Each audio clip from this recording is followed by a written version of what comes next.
오늘 다루는 주제는 장기 비용 함수와 장기 비용 함수를 좀 몇 장에 걸쳐서 살펴보도록 하고요. 그다음에 우리가 지난 시간에 배웠던 단기 비용과 장기 비용의 관계에 대해서도 언급을 하면서 언급을 하는 시간을 갖도록 하겠습니다. 그럼 장기 비용 함수에 대해서 이야기하면 우리가 지난 시간에 장기라는 건 뭐냐면은 노동량뿐만 아니라 자본량도 선택이 되는, 달리 말하면 자본량도 변화할 수 있는 그런 상황을 우리는 장기라고 얘기했죠. 그래서 비용 측면에서 보면은 노동량만 변화시키는 것이 아니라 이 자본량도 변화시키면서 이 전체적인 비용을 조절을 할 수가 있다라는 거죠. 물론 타겟은 특정한 그러한 노동량과 자본량을 투입을 해서 특정한 생산량을 생산하기 위한 그런 비용을 조절할 수 있는데, 어떤 방식으로 조절하는 거냐면은 바로 비용이 가장 적게 들도록 비용 극소화의 문제를 푸는 그런 방식이 된다는 거죠. 그러면서 지난 시간에 먼저 어떤 개념을 소개를 했냐면 등비용선이라는 것을 소개를 했죠. 등비용선이란 건 뭐냐면 동일한 비용을 가져다 주는 요소 묶음들의 집합이다. 즉 노동량과 자본량이 있을 텐데 그러한 어떠한 조합과 또 다른 조합이 그 동일한 생산량을 가져다 준다면 아마 동일한 비용을 가져다 준다면 그것은 이제 같은 선상에 있다라고 이야기할 수가 있다라는 거죠. 이것은 어떻게 등장하냐면 바로 요 시기 비용 식이 되는 거죠. 그리고 우리가 L과 K를 노동량과 자본량을 선택을 하는데 어떤 집합에서 선택을 하냐면 좀 X축에는 노동량, Y축에는 자본량으로 구성된 이런 요소 묶음 집합, 이 드넓은 공간에서 어떤 한 점을 선택하거나 여러 점을 선택할 수가 있는데, 그런 여러 점이 어떤 동일한 비용을 가져다 준다면 그것을 우리는 등비용선이라고 이야기한 거죠. 그러니까 L과 K를 어떤 방식으로 선택하더라도 만약에 동일한 비용을 가져다 준다면 그것은 등비용선상에 있게 되는 거죠. 요게 1차 시기이기 때문에 우리가 일반적으로 Y축에는 K, X축에는 L을 쓰기 때문에 이런 식으로 우리가 등비용선을 다시 조작해서 쓸 수가 있고요. 이건 1차 시기고, 따라서 우리가 그래프를 그린다면은 직선이 될 테고요. 그림에서 보는 바와 같이. 그 다음에 그래서 이제 이 선들을 우리는 등비용선이라고 부르고요.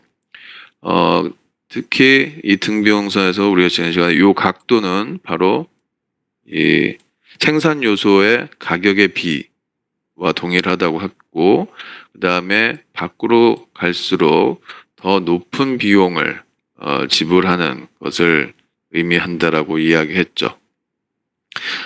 이 내용은 우리가 소비자 이론에서 살펴보았던 등지출선과 유사한 개념이라고, 대응되는 개념이라고 생각하면 되겠어요. 이해되죠?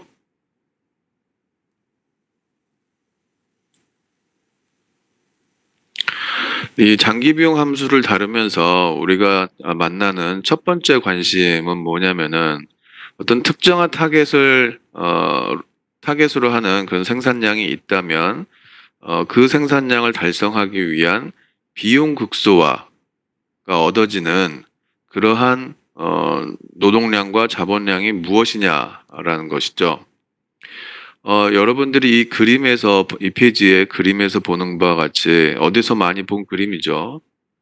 우리가 효용극대화나 아니면 지출극소화 이야기할 때 나왔던 그림과 유사하죠. 우리가 지출극소화 이야기할 때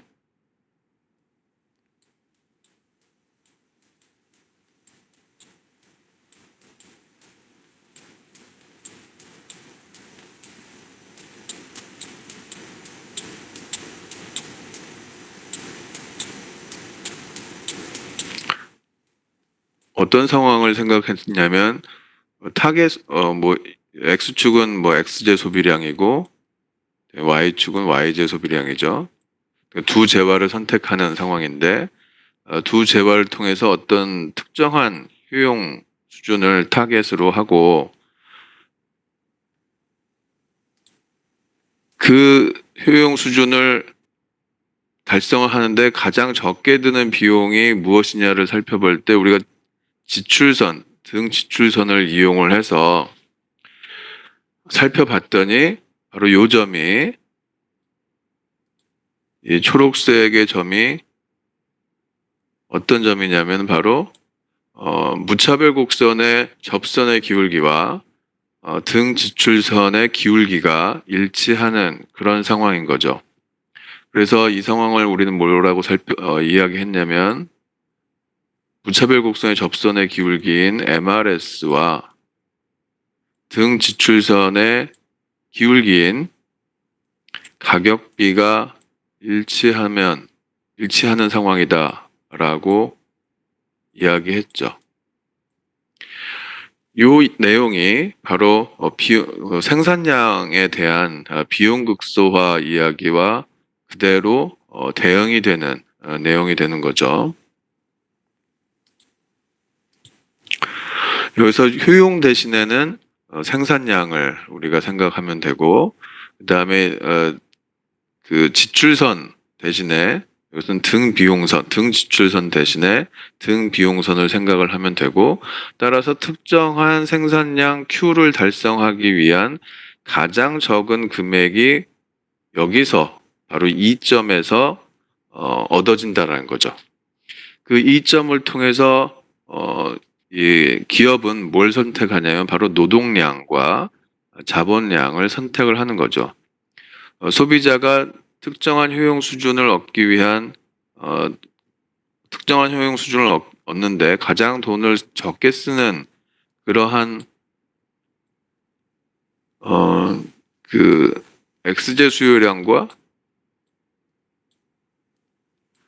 Y제 수요량이 선택되는 것처럼 기업도 특정한 생산량 Q를 달성하기 위해서 가장 비용이 적게 드는 그러한 노동량과 자본량을 선택을 한다는 거죠. 바로 이 점을 통해서인데, 바로 이 점은 어떤 상황이냐면 등량 곡선의 접선의 기울기와 등 비용 곡선의 기울기가 같다라는 그런 특징을 갖는다라는 거죠. 우리가 지난 시간에 등량 곡선의 접선의 기울기를 뭐라고 불렀냐면은 한계 기술 대체율이라고 불렀어요. 한계 대체율은 소비자 이론에서의 한계 대체율이 이 등량 곡선에 적용이 되면 바로 한계 기술 대체율로 표현을 한다라고 이야기했죠. 그래서 기호를 이용해서 쓰면은 이 한계 기술 대체율을 MRTS라고 쓰고, 그다음에 우리가 효용국도에서 MRS 한계 대체율이 두 재화 각 재화의 한계 효용의 비율과 동일하다는 그런 내용과 대응이 되게 한계 기술 대체율은 뭐와 같다고 이야기했냐면 각 그 생산 요소의 한계 생산성의 비율과 동일하다고 지난 시간에 이야기를 했었죠. 그래서 MRTS가 등 비용 곡선의 기울기인 생산 요소의 가격 비율과 같은데, 이 MRTS는 뭐와 같냐면 바로 각 요소의 한계 생산성의 비율과 같다라는 거죠. 따라서 각 생산 요소의 한계 생산성의 비율과 각 요소의 그 가격 비가 동일한 그런 특징을 갖는다라는 게 이 이점에서 얻어지는 거죠. 비용 극소화를 달성을 하려고 한다면, 한편 이 B점은 비용 극소화를 달성하지 않아요. 왜냐하면 지금 등 비용 곡선이 이런 기울기를 갖고 있기 때문에 이 기울기는 R분의 W로 주어져 있는 거죠. 이런 기울기를 갖고 있기 때문에 요 점의 요 생산 요소를 선택을 한다라고 한다면 이 점이나 B점이나 등량 곡선상에 있기 때문에 생산량 Q를 달성하는 데는 똑같은 거죠. 그렇지만은 이제 생산 요소의 조합이 다른 거죠. E는 자본을 이만큼 쓰고 노동을 요만큼 쓰는 반면에 이 B라는 점은 자본을 조금 쓰고 노동을 많이 쓰는 그러한 점인 거죠. 자, 그러면은 이 B점을 구매하기 위해서 돈이 얼마가 드냐면 바로 이 등비용 곡선이 이렇게 노란 점선으로 설정된 이 등비용 곡선상에 존재하는 그러한 그 요소 묶음이라는 거죠. 자, 그렇다면 우리가 여기서 보는 바와 같이 이 점을 달성할 때 등비용 곡선이 이런 파란색 선인 반면에 이 B라는 그 요소 묶음을 구매하기 위해서는 이런 노란색 점선에 등 비용 곡선이 적용이 된다는 거죠. 우리가 바로 앞 페이지에서 뭐라고 얘기했냐면 이 등 비용 곡선이 점 밖으로 나갈수록 더 높은 비용이 드는 것을 의미한다고 했죠. 따라서 이 점이나 B점이나 모두 Q라는 생산을 하는데 이 점보다는 B점이 더 많은 비용이 드는 그런 상황을 보여주고 있는 거죠. 따라서 B점은 비용 극소화를 달성하는 그러한 생산 요소 묶음이 아니다라는 것을 이 그림은 보여주고 있는 거죠. 자, 그러면 우리는 이 점에서, 즉 비용 극소화를 달성하는 이 점에서의 특징이 뭐라고 얘기했냐면 MRTS와 생산 요소의 가격의 비가 일치한다라고 이야기했죠. 자, 그렇다면 B라는 점은 어떤 특징을 갖고 있는지 보면은 이 B점에서 이 등량 곡선의 B점에서 접선을 한번 그려보죠. 이 접선의 기울기가 뭘 이야기하냐면 이 B점에서의 한계 기술 대체율을 이야기하죠. 자, 그러면은 이 접선의 기울기인 한계 기술 대체율과 그다음에 등 비용 곡선의 기울기인 생산 요소 가격의 비율과 비교를 해보면 어느 게 더 크냐면은 생산 요소 가격의 비율이 더 크다라는 거죠. 자, 그런데 뭐 이미 설명을 했지만 이 한계 기술 대체율은 뭘로 표현이 되냐면 각 생산 요소의 한계 생산성의 비율로 표현이 되니까 이 노동과 자본의 한계 생산성의 비율이 가격비보다 작다라는 거죠. 이 B라는 점에서.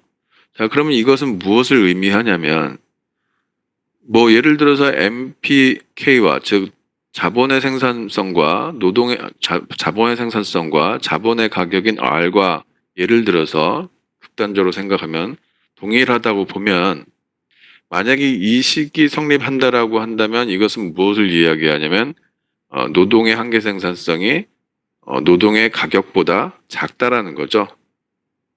자, 그러면 이 말은 뭐냐면은 노동의 한계 생산성이 즉 노동을 한 단위 더 구매를 해서 생산에 투입을 했더니 얻어지는 그 생산량이 상대적으로 좀 적다라는 거죠. 적어서 즉 구매하는 데 들어가는 비용을 충당하지 못할 정도로 그 생산량이 적다라는 거죠. 요거는 달리 이야기하면 노동 가격이 지금 상대적으로 그 노동의 생산성에 비해서 노동 가격이 비싸다는 것을 의미하는 거고, 따라서 우리는 이제 장기적인 관점에서 생각을 하면은 노동을 줄이고 자본을 늘리는 노동을 줄여야 노동을 줄이고 자본을 늘리는 방향으로 접근을 해야 된다는 거죠.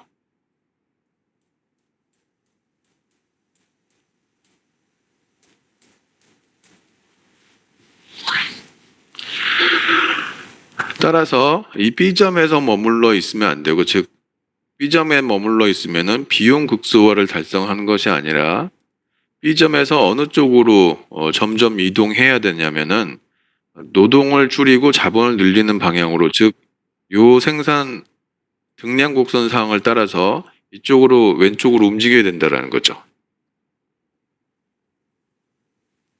한편 만약에 내가 여기다 적지는 않았지만 여러분들이 쉽게 예상을 할 수가 있는데,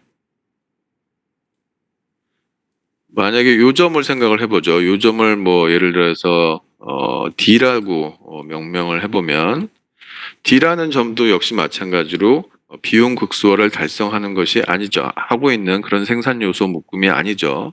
왜냐하면 여기서 등량 곡선상에 접선을 그려보고 이 접선의 기울기와 등비용 곡선의 기울기를 비교를 해보면, 이 경우에는 접선의 기울기, 즉 한계기술 대체율이 더 크다라는 거죠.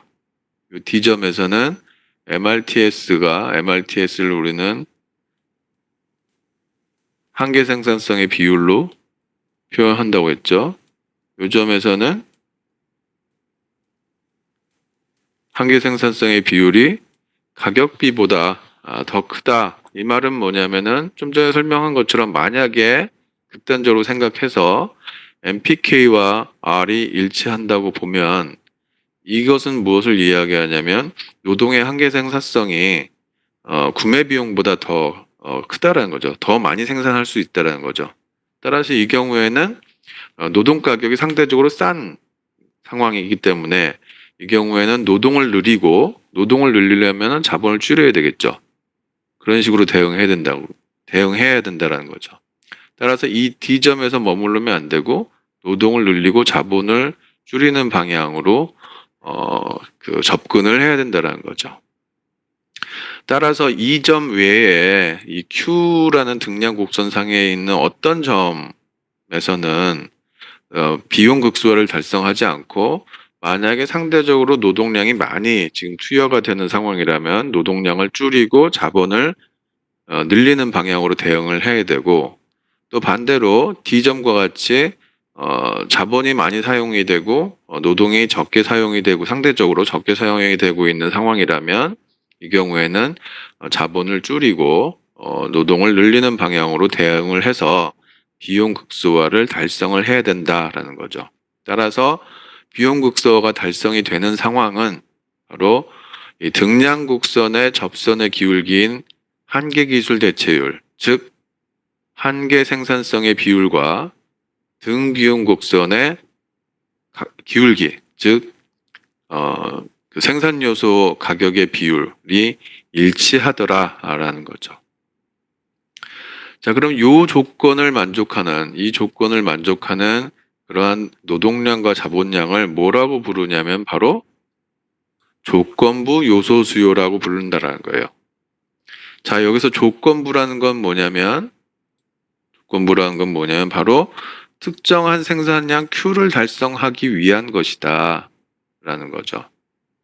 그리고 이거는 노동량과 자본량은 어떤 상황에서 얻어지는 거냐면 그 생산 요소의 가격들이 주어져 있는 그런 상황에서, 이걸 다른 색깔로 표현을 해보면 이 생산 요소의 가격이 주어져 있고 그다음에 특정한 생산량 Q를 달성하기 위한 그런 조건이 부여된 그러한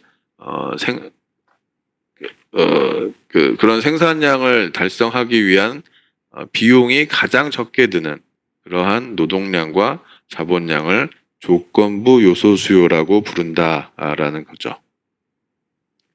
그래서 만약에 우리가 이제 요 노동량과 자본량을 얻었으면 이것을 비용식에다가 집어넣으면은 이게 비용을 가장 적게 해주는 노동량과 자본량이 투여가 됐기 때문에 얻어진 비용 수준이 어떤 것이냐면 바로 최소화된 비용이라는 거죠. 이게 LC라고 하는 거는 뭐 long run cost라고 부를 수도 있고, 그다음에 뭐 lowest cost라고 부를 수도 있고요.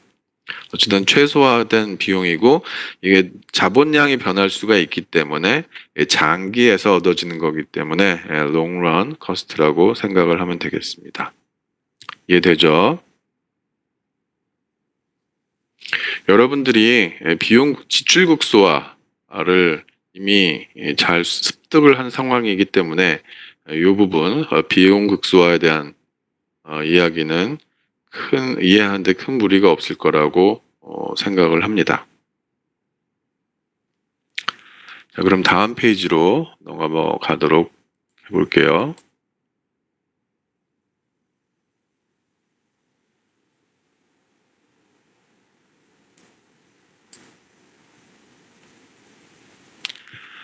우리가 앞 페이지에서 배운 내용을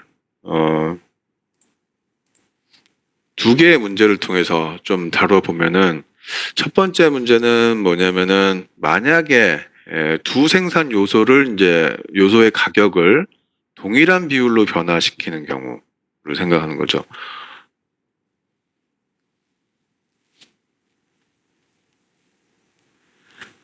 그래서 뭐 동일한 비율이라고 하면은 여기 예에서 보는 것처럼 이제 알파벳 가격이 모두 임금과 이자율이 모두 알파벳 변화했다라고 한다면, 조건부 요소 수요량은, 여기서 뭐 수요라고 해서 수요량은 어떻게 변하는가라는 거죠. 자, 그럼 생산 요소 가격이 변한다면 동일한 비율로 변하기 때문에 등비용 곡선의 기울기는 불변이죠. 왜냐하면 우리가 앞에서 등비용 곡선의 등비용선의 식이 어떻게 되냐면 R분의 K에 L에 R분의 C죠. 그렇죠? 따라서 임금도 알파벳 변하고, 그 다음에 이자율도 알파벳 변하면 이 임금이랑 이자율이 오른다 하더라도 이 비율 자체는 그대로 유지가 되는 거죠. 그 말은 뭐냐면 등비용 곡선은 움직이지 않는다라는 말과 똑같고, 따라서 특정한 생산량을 생산하기 위한 그러한 그 노동량과 수요량, 즉 조건부 요소 수요량은 변하지가 않게 되는 거죠. 요 이야기를 기호를 이용해서 쓰면 요게 뭐냐면은 특정한 생산량 Q를 달성하기 위한 그 노동량인데, 어떤 상황이냐면 임금과 이자율이 요 수준으로 주어져 있는 상황이라는 거죠. 어쨌든 목표는 생산량 Q는 똑같고, 다만 임금과 이자율이 알파벳으로 변했다 하더라도 알파벳가 변하지 이전의 상황에서 얻어지는 그런 노동량과 알파벳만큼 증가했다 하더라도 얻어지는 노동량이 동일하다라는 거죠. 자본량도 마찬가지고요. 알파벳가 임금과 이자율이 모두 동일하게 알파벳 변했다 하더라도, 증가했다 하더라도, 예를 들어서 그렇다 하더라도 노동량과 자본량은 즉 비용 극소화를 달성하는 노동량과 자본량은 일치하다라는 거죠. 자, 그러면은 요소 가격은 변화했는데 노동량과 자본량은 변화하지가 않았어요. 좀 이상하죠? 느낌이? 뭐 그렇다는 거죠. 어쨌든 우리의 분석에 의하면. 그렇다면 우리가 다음 질문을 해볼 수 있는 게 뭐냐면은, 어쨌든 동일한 비율로 변화했다면 그럼 총 비용은 어떻게 변하는가? 라는 거죠. 우리가 앞에서 그 변화하기 이전에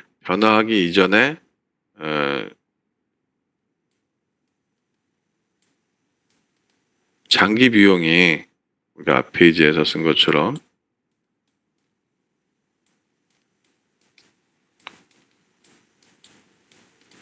저기 이 말은 요게 L이죠, L. 이 말은 뭐냐면 특정한 임금과 이자율이 주어진 상황에서 특정한 생산량 Q를 달성하기 위한 장기 비용이 뭐냐, 즉 비용 극소화가 달성되는 비용이 뭐냐라는 것을 표현을 할 때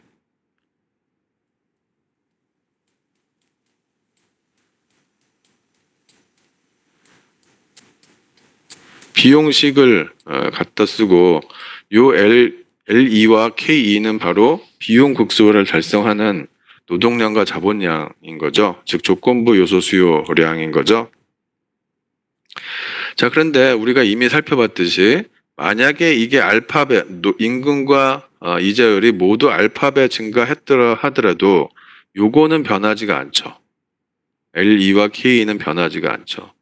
하지만 임금이 알파벳 증가하고 그 다음에 이자율도 알파벳 증가하기 때문에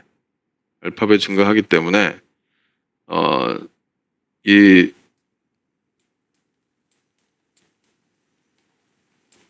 특정한 생산량을 생산하기 위한 그건 똑같은데 환경이 이제 새로운 환경이 되는 거죠. 임금이 알파벳되고 그다음에 이자율도 알파벳가 돼서 요거를 헷갈리니까 여러분들이 이걸 지우는 게 낫겠죠. 그럼 이게 어떻게 되냐면 요 L2나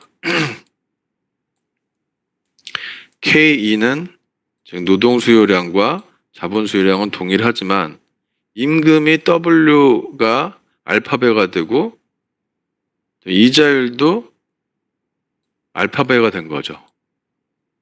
따라서 비용 극소화를 달성하는 식은 이와 같이 되고 요건 뭐가 되냐면 알파로 인수분해하면은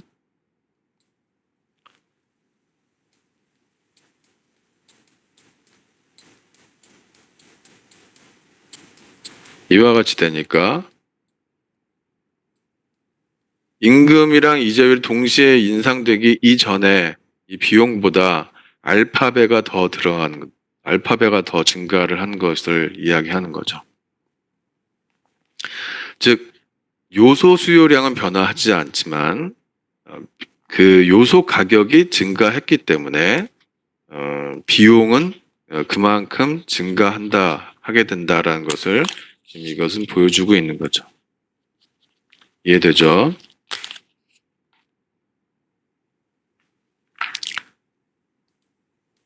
다음 페이지로 넘어가겠습니다.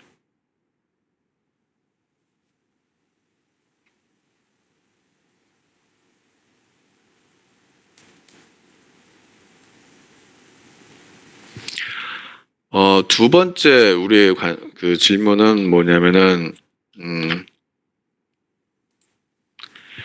자본 가격 예를 들어서 자본 가격은 불변해. 즉 생산 요소 중에서 한 요소의 가격은 변화하지 않지만 다른 요소의 가격이 변하는 경우 여기서는 자본의 가격은 변하지 않지만 임금이 하락하는 경우 그렇다면은 비용에 어떤 영향을 주느냐라는 것을 보여주고 그런 질문, 비용에 어떤 영향을 주는지 살펴보는 질문이죠. 뭐 여기서 또다시 우리가 등 비용선을 우리가 생각을 해보면 다시 한번 또 등 비용선 식을 써보면 A는 R분의 W L 더하기 R분의 C죠. 만약에 요 자본의 가격 R은 변하지 않지만 요 W 임금이 하락했어요. 임금이 하락해요. 자, 그러면은 예를 들어서 요 파란색 선이 임금이 하락하기 이전에 등 비용 곡선이라고 한다면 임금이 하락했기 때문에 어떻게 되겠어요? 등 비용선의 기울기가 달라지겠죠. 어떤 식으로 달라지냐면 바로 완만하게 변하게 된다는 거죠. 즉, 뭐 예를 들어서 예전에 기울기가 이렇게 됐다면 변한 다음에 등 비용 곡선의 기울기는 이와 같이 완만하게 된다라는 거죠. 이해되죠?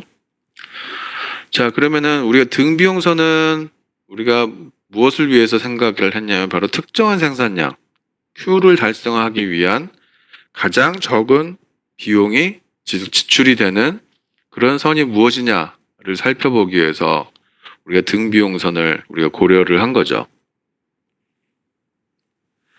여기 이 제로라는 점은 뭐냐면 임금이 하락하기 이전에 가격 체계에서 비용 극소화를 달성하는 그러한 요소 묶음을 표현을 해주는 거고요. 그다음에 E1이라는 점은 어떤 점이냐면 바로 임금이 자본 가격은 그대로 있지만 임금이 하락한 경우 비용 극소화가 달성이 되는 그러한 요소 묶음을 표시를 해준 거죠. 이 그림을 보면 또 여러분들이 무엇을 생각할 수 있냐면 우리가 효용 극대화 또는 지출 극소화 이야기를 할 때 어떤 이야기를 했냐면 특정한 효용 수준 U를 달성하기 위한 물론 이 X축은 X제 소비량이고 Y축은 Y제 소비량이죠.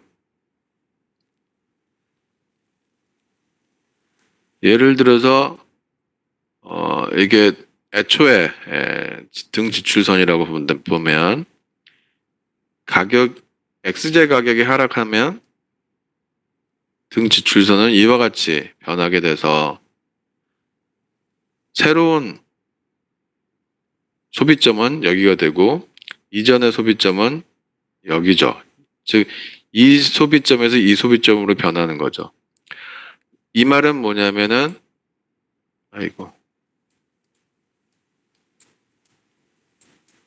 X제 가격이 하락했기 때문에 상대적으로 싼 재화의 소비량이 더 늘어난다라는 거죠. 즉 요거는 동일한 효용을 얻기 위해서기 때문에 이 보상 수요량이 증가한다라는 거죠. 상대적으로 싼 재화의 소비량을 늘린다라는 의미에서 대체 효과라고 불렀어요. 이 이야기가 여기에도 동일하게 적용이 되는데 자 그러면은 자본 가격은 그대로인데 노동 가격이 하락했다고 하면 두 생산 요소 중에서 노동의 가격이 상대적으로 싸진 거죠. 따라서 상대적으로 싸진 노동의 수요량을 늘리고 상대적으로 비싸게 된 자본의 수요량을 줄이는 거죠. 달리 얘기하면 노동 조건부 요소 수요량이 증가하고 조건부 요소 수요량이 감소하는 거죠. 그래서 조건부 요소 수요라는 용어를 쓴 이유는 특정한 생산량을 달성하기 위한 장기의 측면에서 각 요소의 수요량을 이야기하기 때문에 조건부라는 용어를 쓴다고 했죠. 그래서 지금 이 이야기는 뭐냐면 우리가 소비자 이론에서 대체 효과를 이야기한 것처럼 상대적으로 싸진 요소에 대한 수요량을 늘리게 된 것을 표현해주고 있는 거죠. 이해되죠? 다음 페이지로 넘어가겠습니다. 여러분들이 지금까지는 우리가 소비자 이론에서 배웠던 내용을 이 장기 비용 측면에서 비용 함수를 이야기하는데 이야기하고 이해하는데 대응을 시키면서 활용을 하면 좀 더 이해력이 높아질 것이라고 생각을 합니다.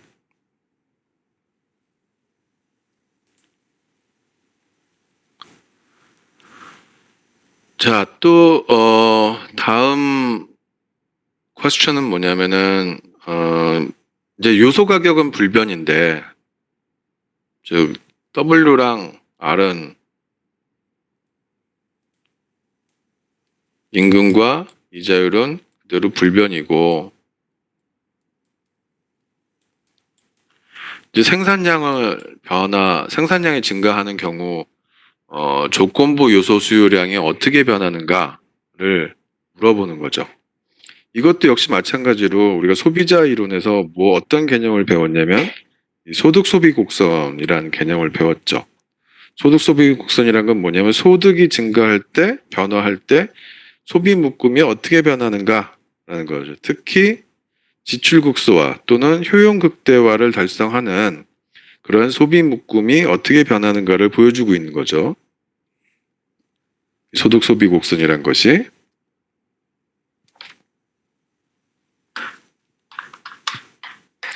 자, 그러면은 우리가 그 소비자에 대해서 어떤 이야기를 했냐면 우리가 소비 평면을 생각하고 X자 소비량과 Y자 소비량, 그 다음에 우리가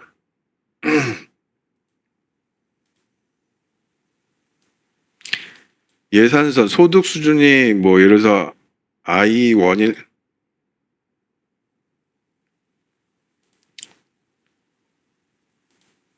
더블 클릭을 할 때마다 지워져서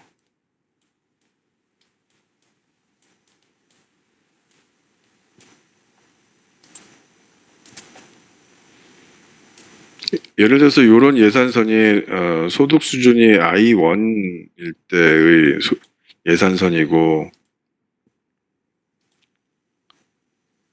근데 요 예산선은 소득 수준이 I2일 때 예산선이고, 물론 이제 I1보다 I2, 즉 소득이 증가된 경우를 표현해주고 있죠. 그때의 I1일 때 효용 극대화 소비점은 여기가 되고, 그 다음에 I2일 때 소득이 Y2일 때 효용 극대화 소비 묶음은 여기가 된다면 소득 변화에 대한 소비 묶음, 그 효용 극대화를 달성한 소비 묶음을 쭉 연결을 해보면 요 연결된 요 곡선이 뭐라고 불렀냐면은 소득 소비 곡선, Income Consumption Curve라고 불렀죠. ICC. 요 내용이 바로 여기에도 적용이 되는데 여기서는 뭘 얘기하냐면 여기서 소득이 증가하는 게 아니라 여기서는 생산량이 점점 증가하는 경우를 생각해 볼 수가 있고, 즉 등량 곡선이 요 Q0일 때의 등량 곡선, Q1일 때의 등산 곡선이고요. 당연히 여기서는 이제 Q0보다는 Q1이 더 큰 경우죠. 지금 더 많이 생산되는 경우를 나타내는 거고, 그 다음에 이 제로점은 뭐냐면은 Q0를 달성하기 위한 비용이 가장 적게 드는 그런 소비 묶음을 나타내는 거고, 그 다음에 E1이라는 건 뭐냐면은 Q1의 생산량을 달성하기 위한 비용이 가장 적게 드는 그런 소비 묶음이죠. 즉 특정한 생산량의 변함에 따라서 비용 극소화를 달성하는 그런 요소 묶음이 달라질 수가 있는데, 그 요소 묶음들을 쭉 연결을 해보면 우리가 또 이 ICC와 유사한 그러한 곡선을 얻게 되는데, 그 곡선을 뭐라고 부르냐면 확장 경로라고 부른다는 거죠. 그래서 영어로 expansion, 즉 확장이란 말은 뭐가 확장이 되는 거냐면 생산량이 증가되는 경우, 이 path는 뭘 얘기하냐면, 경로는 뭘 얘기하냐면 비용 극소화를 달성하는 요소 묶음들의 경로인 거죠. 그래서 궤적인 거죠. 확장 경로라는 것은 생산량 변화에 대한 비용 극소화 생산 요소 묶음의 궤적이다라는 거죠. 지금 여기서는 이제 그 두 요소가 정상 요소인 경우, 우리가 소비자 이론에서 정상재란 용어를 배웠는데, 정상재란 건 뭐냐면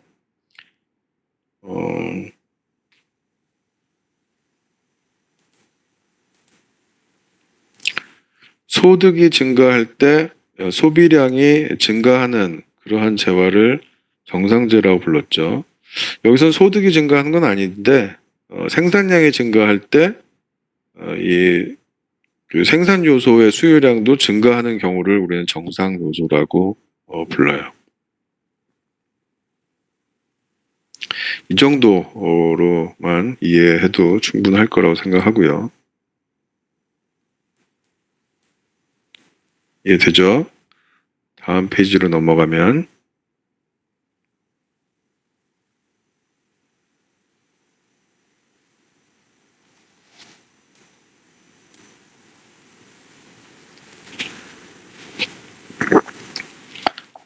이제 그 새로운 개념이 나오는데 또 이 개념은 매우 중요한 개념이에요. 어떤 개념이냐면 바로 규모의 경제라는 개념인데 영어로는 Economies of Scale이에요. 여기서 스케일, 즉 규모란 것을 뭘 얘기하냐면 생산량을 이야기하는 거예요.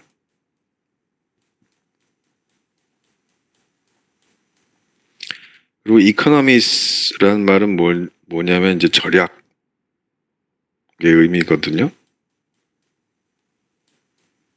경제적이다 라는 말은 규모의 경제라는 economies라는 말은 이제 절약의 의미인데 규모의 경제라는 말은 그럼 어떤 의미냐면 생산량이 증가함에 따라서 절약이 되더라 라는 의미예요.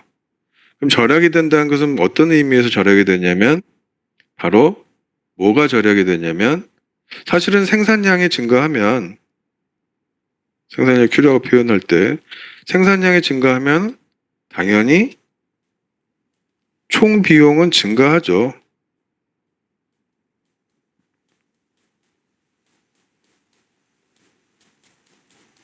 총 비용은 증가하죠. 왜냐하면 더 많이 생산하기 위해서는 비용이 뭐 고용을 늘리든지 아니면 자본을 더 투여를 해야 되든지 그러려면은 구매를 해야 되니까 비용이 더 들게 되겠죠. 증가하게 되겠죠. 그런데 만약에 평균 비용 측면에서 이야기한다면 어떤 경우에는 평균 비용이 증가할 수도 있지만 어떤 경우에는 평균 비용이 에버리지 커스트가 감소할 수가 있다라는 거죠. 따라서 우리가 규모의 경제 이야기할 때는 생산량 변화에 대한 뭐가 절약되느냐라고 할 때 이 평균 비용 개념을 가지고 이야기해요. 평균 비용은 여러분들이 알다시피 총 비용을 생산량으로 나눈 거죠.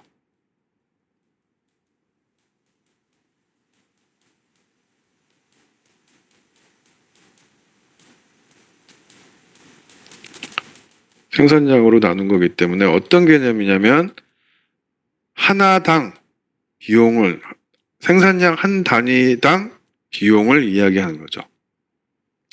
사람들은 요거를 일반적으로 사람들이 현실에서는 어떻게 표현하냐면 단가라는 용어를 좀 많이 써요.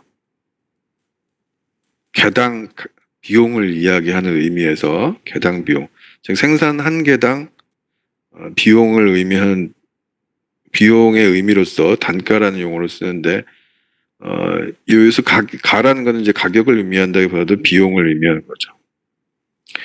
따라서 생산량이 늘어남에도 불구하고 단가가 싸지는 경우를 이런 측면에서 총 비용은 증가하지만 단가가 싸지는 경우를 규모의 경제가 일어난다라고 이야기하고 생산량이 늘고 총 비용도 느는데 또 이 평균 비용 단가도 비싸지는 경우를 우리는 뭐라고 부르냐면 규모의 불경제라고 부른다는 거죠. 자, 우리가 이 평균 비용 곡선을 우리가 어떻게 일반화해서 그렸냐면 이와 같이 U자형으로 표현을 했죠. 여기서 보면은 U자형이기 때문에 이게 X축은 이제 생산량이고요. 생산량 Q. 생산량이 증가함에 따라서 평균 비용이 하락해, 즉 단가가 하락하는 이 구간을 우리는 뭐라고 부르냐면 규모의 경제가 발생하는 구간이다라고 부르고 생산량이 늘어남에 따라서 평균 비용이 증가하는 구간을 우리는 뭐라고 부르냐면 규모의 불경제가 발생하는 구간이다라고 부른다라는 거죠. 이해되죠? 우리가 장기 평균 비용 곡선을 좀 생각을 해보면 장기 평균 비용 곡선도 역시 마찬가지로 U자형이고 이 평균 비용을 가장 작게 만들어주는 그러한 생산량이 있는데 그 장기 측면에 그러한 생산량을 우리는 최소 효율 규모라고 부르거든요.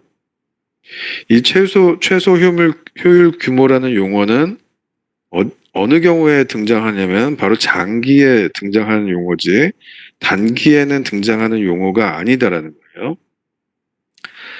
이 장기에서는 자본까지 변화를 시킬 수 있기 때문에 어떠한 특정한 생산량 Q를 달성하기 위해서 가장 비용이 적게 드는 그래서 이제 평균 비용이 가장 적게 되는 그러한 생산량을 우리는 최소 효율 규모라고 불러요. 만약에 우리가 장기 비용 곡선을 가지고 이야기한다. 장기 평균 비용 곡선을 가지고 규모의 경제와 규모의 불경제를 구분을 한다면 이 최소 효율 규모에서 평균 비용이 가장 낮아지기 때문에 이것보다 왼쪽에 있는 생산량에서는 생산량이 늘어남에 따라서 평균 비용, 즉 단가가 하락하는, 달리 이야기하면 규모의 경제가 발생하는 그런 구간인 거고, 그다음에 이 최소 효율 규모보다 더 생산량이 많은 경우에는 생산량이 늘어남에 따라서 평균 비용이 올라가기 때문에 규모의 불경제가 발생하는 구간이다라고 이야기한다는 거죠. 다시 한번 강조하면 이 규모의 경제와 규모의 불경제 이 용어는 무엇을 가지고 판단을 하는 거냐면 바로 평균 비용을 가지고 판단하는 것이다. 총 비용을 가지고 이야기하는 것이 아니라 평균 비용을 가지고 이야기하는 것이다. 생산량이 늘어나면 총 비용은 당연히 늘어난다. 그럼에도 불구하고 평균 비용이 하락하는 구간을 우리는 규모의 경제가 발생하는 구간, 평균 비용이 증가하는 구간을 우리는 규모의 불경제가 발생하는 구간이라고 이야기한다. 라는 거예요. 알겠죠? 다시 한번 강조하지만 이 평균 비용을 가지고 우리가 구분을 한다. 알겠죠? 다음 페이지로 넘어갈게요.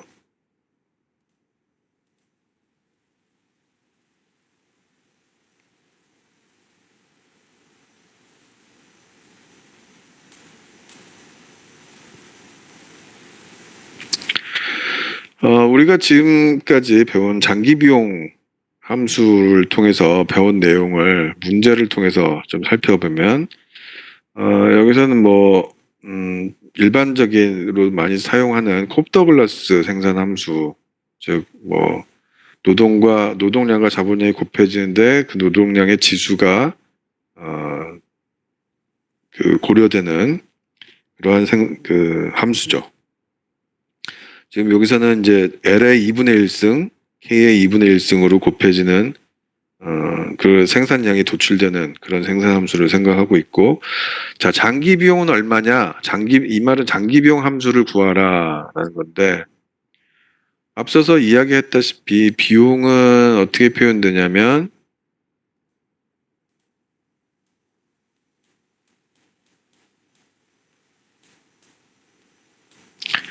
요 앞부분이 뭐냐면은 노동 구매 비용이죠. 그 다음에 자본 구매 비용이 포함되는 거죠. 이 두 개의 노동 구매 비용과 자본 구매 비용의 합을 우린 비용이라고 부르는데, 이 노동량과 자본량은 어떻게 선택이 되냐면 비용이 가장 적게 되도록 노동량과 자본량이 선택이 돼야 된다는 거죠.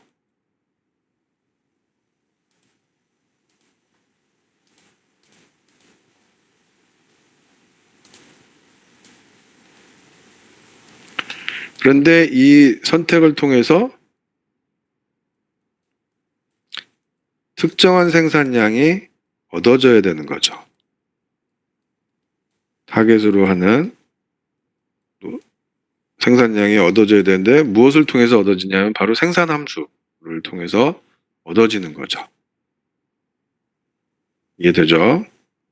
자, 그럼 장기 비용 함수가 뭐냐라고 하는 거는 결국에 우린 무엇을 우리가 먼저 구해야 되냐면 바로 비용 극소화를 달성하는 노동량과 자본량을 먼저 얻어야 되겠죠.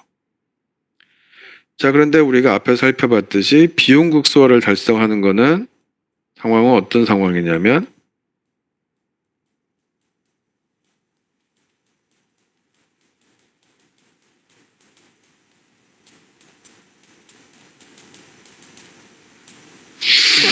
음,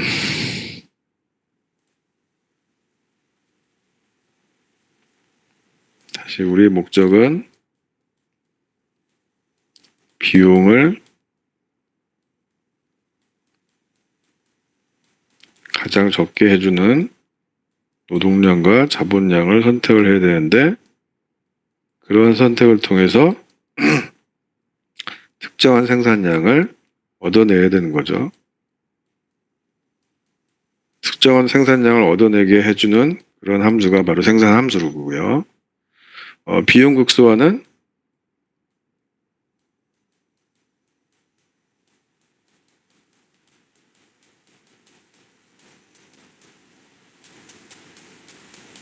가 달성된 상황은 여러분들이 이미 주지하다시피 MRT의 상계 기술 대체율과 즉 등량 곡선의 접선의 기울기와 생산 요소의 가격비가 일치해야 되는데 이 등량 곡선의 접선의 기울기는 한계 기술 대체율은 뭘로 표현되냐면 각 생산 요소의 한계 생산성의 비율로 표현된다고 이야기했죠. 따라서 먼저 이 비용을 가장 적게 해주는 노동량과 자본량을 선택하기 위해서는 그러한 노동량과 자본량은 이 조건을 만족을 해야 된다는 거죠. 그래서 먼저 MPL을 구하면 MPL은 한계 노동의 한계 생산성은 이 생산 함수를 L에 대해서 한번 미분한 거죠. 이와 같이 되고 그다음에 자본의 한계 생산성은 이 생산 함수를 K에 대해서 자본량에 대해서 한번 미분한 거죠. 이와 같이 얻어지고 MRTS는 이 두 개의 비율이니까 정리해보면 L분의 K가 얻어지는 거죠. 그 다음에 등량곡선과 등비용곡선이 접해야 되니까 즉 같아야 되니까 요게 서로 요게 얻어지는 같아야 되는 거고 요걸 달리 쓰면은 이와 같이 표현되는 거죠. 요거는 뭘 이야기하냐면 자본량과 노동량 사이에 어떤 관계를 이야기하는 거죠. 이런 관계가 성립하더라는 거죠. 항상 이런 건 아니고 어떤 경우냐면 바로 지금 이 생산함수가 이와 같이 곱더글러스 형태일 때 이런 관계가 얻어지는 거고요. 따라서 우리가 요 K를 그 생산함수의 요 식을 요거를 생산함수에 집어넣어 보면 어떻게 변하게 되냐, 어떻게 달리 바꿔 쓸 수 있냐면 이와 같이 바꿔 쓸 수 있죠. 즉 이 말은 뭐냐면 이 생산량은 노동량으로만 표현을 할 수가 있다는 거죠. 그리고 이 노동량을 로 정리를 다시 한번 하면 이와 같이 쓸 수가 있는데 이게 바로 조건부 노동 조건부 요소 수요인 거죠. 뭘 위해서? 특정한 생산량 Q를 달성하기 위한. 언제? 임금과 자본이 주어질 때, 임금과 자본의 가격인 이자율이 주어질 때 이런 관계, 즉 비용을 가장 적게 해주는 노동량과 생산량과의 관계는 이런 관계를 갖고 있다는 거죠. K와 L 사이에는 이런 관계가 있기 때문에 L을 여기다 집어넣으면 우리가 또 K도 이와 같이 얻을 수가 있죠. 즉 노동량과 자본량이 바로 특정한 생산량 Q를 달성하기 위한 비용을 가장 적게 해주는 노동량과 자본량이 바로 이와 같이 표현된다는 거죠. 요거를 비용 함수에 넣으면은 이 노동량을 여기에다 넣고 그다음에 자본량을 여기다 넣으면 우리가 뭘 얻을 수 있냐면 최소화된 비용을 얻을 수가 있죠. 그래서 정리를 해보면 이와 같이 표현이 되는데 이게 바로 장기 비용 함수라는 거죠. 장기 비용 함수라는 건 뭘 표현하는 거냐면 임금과 즉 생산 요소의 가격이 주어져 있을 때 특정한 생산량 Q를 달성하기 위한 가장 적은 비용을 표현해 주는 건데 바로 이거라는 거죠. 이 생산 함수에서는 이렇게 표현되다는 거죠. 즉 극소화된 비용이 최소화된 비용이 바로 이와 같이 표현이 된다는 거죠. 이게 바로 장기 비용 함수라는 거죠. 왜?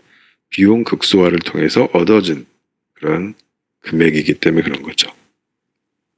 이해되죠?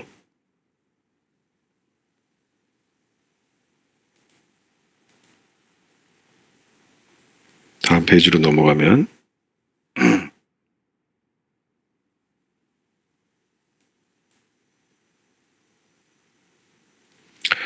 자, 이제 단기 비용과 장기 비용 간의 관계를 좀 설명을 하면 뭐 일단 결론부터 얘기하면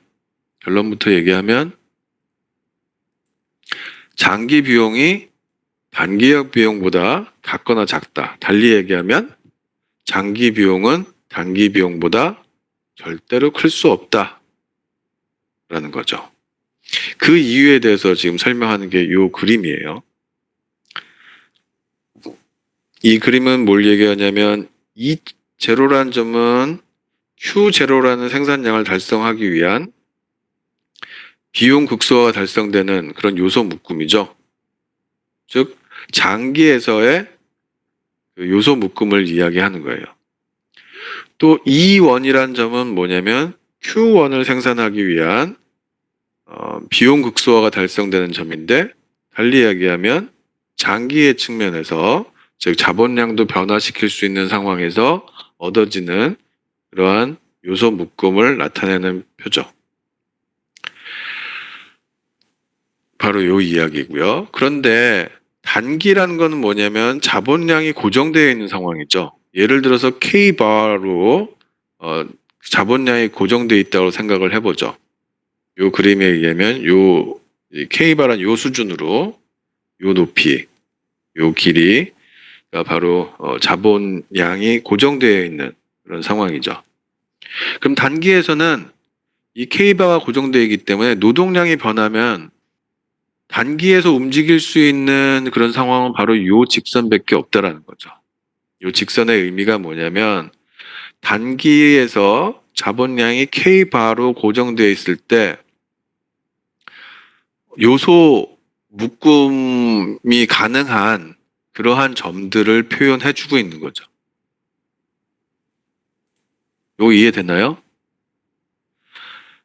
이런 요소 묶음이나 이런 요소 묶음들은 다 장기에 적용되는 건데, 왜냐하면 자본량이 막 변할 수가 있으니까. 단기에서는 K바로 고정되어 있기 때문에, 단기에서는 노동량만 변화시킬 수 있잖아요? 자본량을 변화시킬 수 없기 때문에, 따라서 요 선상에서만 그 요소 묶음이 변할 수밖에 없다라는 거죠. 이해되죠? 자, 그렇다면 예를 들어서 Q0라는 먼저 E1 그 Q1을 가지고 설명을 해볼게요. Q1이란 생산량을 달성하기 위한 그러한 요소 묶음은 바로 요점이 될 텐데 그때 이제 노동량이 이만큼 쓰이는 거죠. 그런데 보니까 장기에서 필요로 하는 자본량과 똑같아. Q1을 생산을 하기 위해서는 장기에서 필요로 하는 자본량이 K바이고 노동량이 이만큼이에요. 자, 그런데 단기에서 지금 자본량이 K바로 주어진 상황에서는 Q1을 생산하기 위해서 필요로 하는 노동량은 이만큼이고 자본량이 이 K바로 주어져 있기 때문에 뭐와 똑같냐면은 단기에서의 필요로 하는 요소 묶음과 장기에서 필요로 하는 요소 묶음이 동일하다라는 거죠. 이해되죠? 이 경우에는 장기 비용과 단기 비용이 일치하겠죠. 요 이야기인데, 요 A1이라는 점은 이제 단기에서 필요로 하는 요소 묶음을 나타내는 표현이라고 보면, 이 단기의 요소 묶음과 장기 요소 묶음이 들어가는 비용이 동일하다는 거죠. 언제 Q1을 생산을 하는 경우에는. 그런데 Q0를 생산을 할 때는 장기에서의 요소 묶음은 비용 국소가 달성하는 요소 묶음은 바로 뭐냐면 E0죠. 그때 자본량은 요만큼만 필요하다라는 거죠. 하지만 단기에서는 지금 자본량이 K바로 주어져 있어요. 요만큼의 자본을 사용할 수가 없어. 즉, 이만큼의 자본이 불필요한데 Q0를 생산하기 위해서는 이만큼을 더 자본을 써야 되는 상황이죠. 그리고 Q0를 달성하기 위해서는 지금 요소 묶음 요 선상에서만 움직일 수밖에 없기 때문에 노동량이 이만큼 투여된다는 거죠. 따라서 이때 이 A0라는 점은 뭐냐면 Q0라는 생산량을 생산하기 위해서 자본량이 Q바로 주어져 있을 때, 단기에서 Q바로 주어져 있을 때 달성할 수 있는 그러한 요소 묶음이라는 거죠. Q0를 생산하는 그런 요소 묶음이라는 거죠. 그런데 이때 투여되는 비용이 어떻게 되냐면 등 비용 곡선을 요것을 관통하는 지금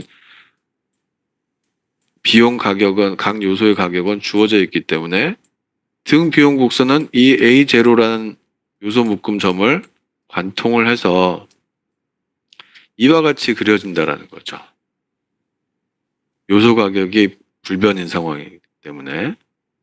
따라서 우리가 이미 알다시피 등 비용 곡선이 밖으로 나갈수록 더 높은 비용을 이야기한다고 했으니까 E0라는 점에서의 등 비용 곡선보다 A0라는 점에서의 등 비용 곡선이 더 바깥에 있기 때문에 단기에서의 비용이 장기에서의 비용보다 확실하게 큰 경우죠. 그렇죠? 자, 그럼 일반적으로 보면은 단기의 비용이 장기의 비용보다 커요. 근데 어떤 특수한 경우, 특정 생산량에서는 단기 비용과 장기 비용이 일치할 수도 있죠. 그러나 대부분의 생산량에서는 단기 비용이 장기 비용보다 크다라는 것을 우리가 알 수가 있죠. 그래서 우리는 어떤 결론에 이르게 되냐면 장기 비용은 단기 비용보다 절대로 클 수가 없다라는 것을 라는 내용을 우리가 얻을 수 있죠. 그래서 이 내용을 우리가 이제 장기 비용 곡선과 단기 비용 곡선을 한번 그려보면 X축은 생산량이에요. 여기는 이제 비용이고요.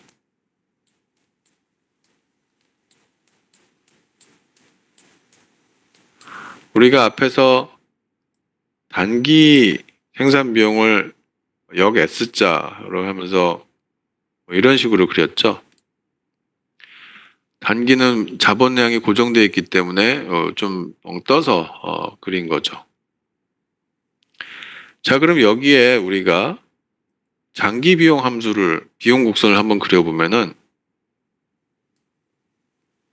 뭐 여기 S자 똑같은데 뭐 이런 식으로 그릴 수가 있다는 거죠. 이건 L, 롱런, 이건 숏런, S. 이게 단기 비용 곡선이고 이게 장기 비용 곡선이 되는 거죠. 어떠한 특정한 생산량에서는 서로 같을 수는 있어. 그렇지만은 대부분의 생산량에서는 단기 비용이 장기 비용보다 큰 경우를 지금 표현하는 거죠. 이거 이해되나요? 특정한 생산량에서 이 높이가 비용을 이야기하는 거기 때문에 예를 들어서 여기를 Q1이라고 한다면 여기서 Q0네. Q0라고 한다면 Q0를 생산할 때 장기 비용이 이 정도 높이인데 단기에서는 높이 이런 거죠. 더 비용이 많다라는 거죠. 대부분의 생산량이고, 뭐 이 그림과 연계를 한다면 서로 같은 생산량은 Q1이 되겠고요. 요 그림에 해당되면 이용을 하면 무슨 의미인지 알겠죠?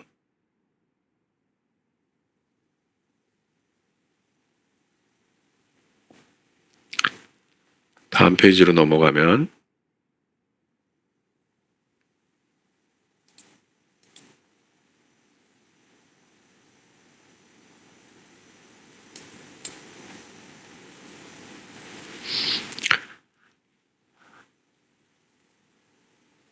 뭐 이것도 약간 같은 맥락에서 그러니까 장기 비용이 단기 비용보다 같거나 작다라는 의미에서 그린 건데 이 보라색이 바로 장기 평균 비용 곡선이고 그다음에 초록색이 단기 평균 비용 곡선이에요. 대부분의 영역에서는 다 생산량에서는 단기 평균 비용이 장기 평균 비용보다 크겠죠. 근데 어떤 특정한 생산량에서는 그 단기 비용과 평균 비용이 일치할 수가 있기 때문에 평균 비용도 일치할 수가 있죠. 이 경우는 지금 뭐 어떤 경우를 보여주고 있냐면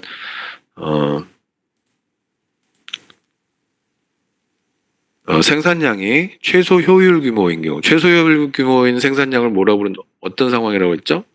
평균 비용이 가장 낮은 그러한 생산량, 그죠? 뭐 다른 영역에서도 단기 평균 비용과 장기 평균 비용이 일치할 수도 있어요. 자본량이 어떤 상황이냐에 따라 달라지는 거니까. 뭐 여기서는 이제 생산량이 최소 효율 규모인 경우에 표현을 하고 있는 거고요. 그 다음에 이 주황색 이 곡선이 바로 장기 한계 비용 곡선이고 한계 비용 곡선은 어떤 점을 아래에서 위로 관통한다? 평균 비용의 최저점을 아래에서 위로 관통한다. 빨간 곡선도 단기 한계 비용. 빨간 곡선 한계 비용은 이 초록색의 단기 평균 비용 곡선의 최저점을 아래에서 위로 관통하게 그려지고 있는 거죠. 한 단면을 지금 보여주고 있는 건데 좀 더 다른 복잡한 뭐 여러 상황을 갖다가 다 표현하는 그림도 있는데 거기까지는 내가 요구하는 건 아니고요. 이 정도만 이해를 해도 되겠습니다. 요 밑에 뭐라고 썼냐면 장기 비용 곡선은 단기 비용 곡선의 최저점을 감싸 안은 그런 모습이다. 지금 이 상황에서는 뭐 사실은 반드시 그렇죠. 최저점들을 감싸 안는 거죠.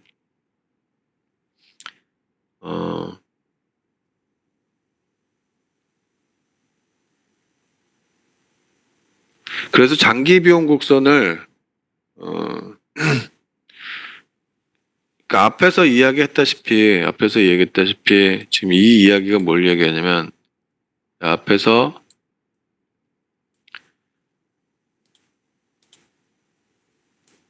이게 단기 비용 곡선이고 장기 비용 곡선은 뭐 이런 식으로 그려진다고 그랬죠. 어떤 특정한 생산량에서는 같을 수 있지만 대부분의 생산량에서는 단기가 더 많이 비용이 든다라는 거죠. 즉, 이 영역에서 최저점을 이제 표현을 한 거, 여기서 만나는 경우고, 지금 요 단기란 것은 뭐 앞에서 이야기했다시피 뭐 예를 들어서 자본량이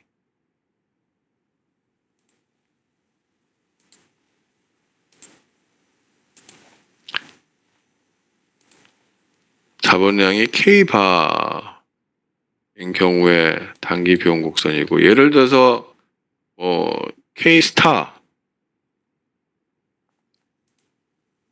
경우에는 뭐 또 이런 식으로 우리가 이거 같은 거 아닌데 너무 많이 겹쳤네요. 하여튼 너무 많이 겹치면 안 되고, 뭐 자본량이 또 다른 수준에서 예를 들어 더블바 수준에서의 단기 비용 곡선을 생각을 해보면 이런 식으로 그릴 수가 있다라는 거죠.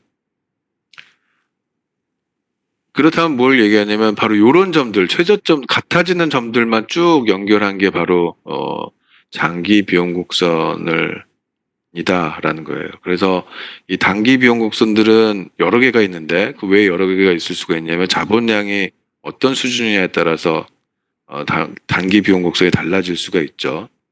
뭐 지금 이 경우에는 이 높은 자본량이 더 많은 경우에 단기 비용 곡선인 거죠. 그러니까 자본량이 증가할수록 달라질수록 다른 비용 곡선이 그려지게 되는 거고 단기에서 그런 점들을 쭉 감싸 안은 것이 바로 이 장기 비용 곡선이다라는 의미예요. 이 말이. 그래서 장기 비용 곡선을 우리는 뭐라고 부르는 포락선이라는 용어를 사람들이 사용하는데 무슨 말인지 모르겠죠. 영어로는 envelope이라고 표현해요. 봉투. 봉투를 보면은 편지 봉투를 보면은 이런 식으로 돼 있죠. 이런 식으로 감싸 안고 있다라는 의미에서 그래 요런 선을 우리는 뭐 사람들이 포락선이라고 부른다고 하네요. 나보다도 훨씬 더 옛날 분들이 명명한 용어이기 때문에 뭐 솔직히 얘기하면 나도 포락의 의미가 뭔지 정확하게 모르겠어요. 네, 요런 의미다.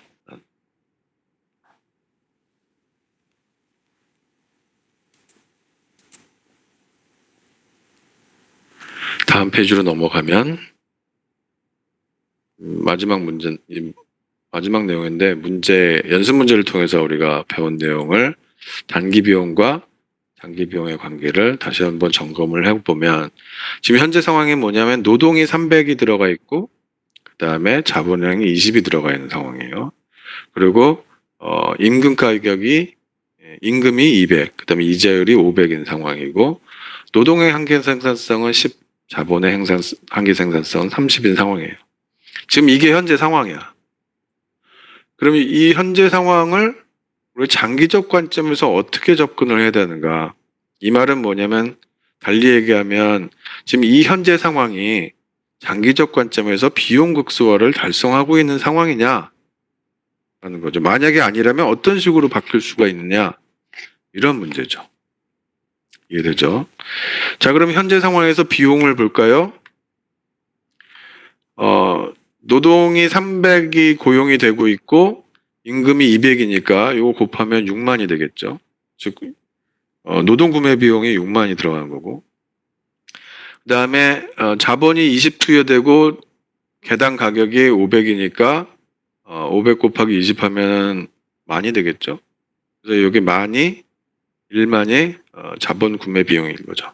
노동 구매 비용과 자본 구매 비용을 합하면 총 비용 7만이 얻어지는 거고요. 자, 그럼 현재 상황을 비용 극소화가 달성되고 있는 상황인지 점검을 해보면 비용 극소화가 달성되려면 MRTS와 가격비가 일치해야 되죠. MRTS는 한계 생산성의 비율이라고 했으니까 MPL이 10이고 MPK가 30이니까 바로 이 한계 기술 대체율은 3분의 1이라는 것을 알고 있고요. 그 다음에 가격비는 5분의 1이에요. 지금 여러분들이 갖고 있는 이 PPT에는 5분의 3으로 되어 있는데 오타예요. 5분의 1을 고쳤습니다. 뭐 이거 하나만 고치기 때문에 여러분들이 추가로 버전을 올리진 않고요. 자, 그러면 우리가 앞에 살펴봤듯이 이 상황은 뭐냐면 노동의 생산성이 노동의 가격보다 상대적으로 낮은 경우, 즉 노동의 구매 비용이 상대적으로 비싼 경우라는 거죠. 그렇기 때문에 이 경우는 노동을 줄이고 자본을 늘려야 되겠죠. 자, 그러면 어떻게 대응하느냐? 예를 들어서 한번 생각을 해보면 지금 MRTS 즉 동일한 생산량을 얻기 위해서 노동량과 자본량의 교환 비율이 지금 3분의 1인 거, 1대 3인 거죠. 달리 얘기하면 노동을 한 세 단위 늘리면 자본을 한 단위 줄여야 된다는 거죠. 그렇죠? 자, 그러면 노동이 지금 현재 상대적으로 비싸니까 노동을 줄여야 되니까 예를 들어서 노동을 세 단위 줄이면 동일한 생산을 얻기 위해서는 자본 한 단위를 증가시켜야 되겠죠. 자, 그렇다면 노동을 세 단위 줄인다. 이 말은 뭐냐면 지금은 임금 가격이 200이기 때문에 세 단위 노동을 줄이면 600이 그 노동 구매 비용이 600이 절감이 되겠죠. 이해되죠? 자본을 한 단위 증가시키면 어떻게 돼요? 자본 가격이 500이니까 자본 구매 비용이 500만큼 증가하겠죠. 자, 600이 줄어들고 500이 늘어나니까 총 비용은 100만큼 감소하겠죠. 따라서 이 상황은 비용 극소화가 달성되는 상황이 아니고 비용 극소화 달성을 위해서는 노동을 줄이고 자본을 늘려야 되는데 뭐 예를 들어서 노동 세 단위 줄이고 자본 한 단위 늘리면 총 비용이 100만큼 감소하더라라는 거죠. 그럼 어떤 상황이 얼마만큼 그럼 구매를 해야 되냐? 이 상황에서 모르는 거죠.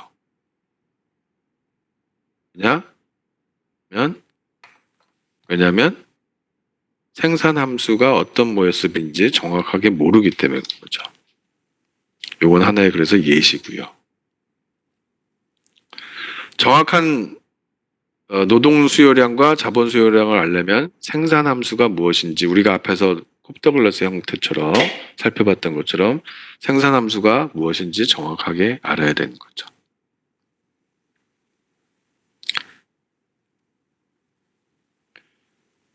네, 수업은 여기서 마치도록 하고요. 질문이 들어와서 거기에 대해서 답을 하도록 하겠습니다. 그러기 위해서 영상을 내리고 PPT 화면을 가지고 이야기하도록 할게요.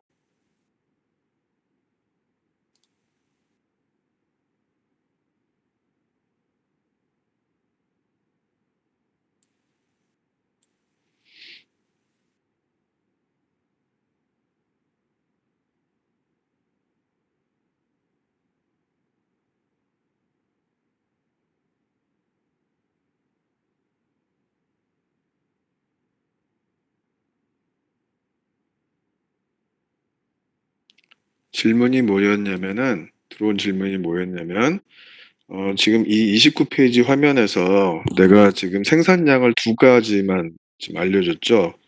Q0랑 Q1이 있는데, 지금 현재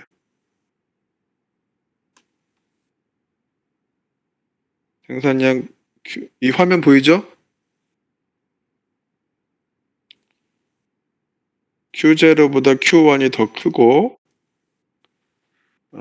지금 그런 상황을 지금 보여주고 있는데, 지금 질문이 뭐냐면, 또 다른 생산량 Q2가 있다고 한다면, Q2가 Q1보다 더 큰 생산량이라고 한다면, 지금 현재 자본량이 K바로 고정되어 있는 단기에서는 생산할 수 없느냐? 이런 질문이에요. 생산할 수 있죠. 왜냐하면 지금 내가 요 라인은 뭐라고 그랬어요? 요 라인은 아까 분홍색으로 표시했는데 요 라인은 단기에서 선택 가능한 요소 묶음들을 표시한 것이라고 얘기했죠. 따라서 우리가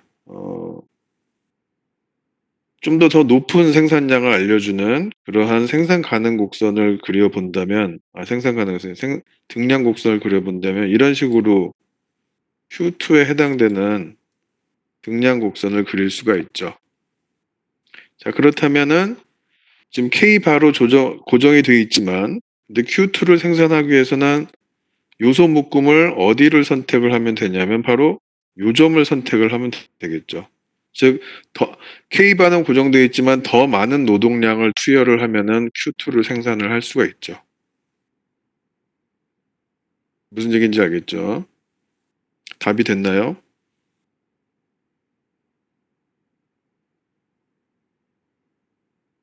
No problem. 네, 또 추가적인 질문. 좀 시간이 지났지만 뭐 시간 가능한 학생들은 질문을 해도 되겠습니다.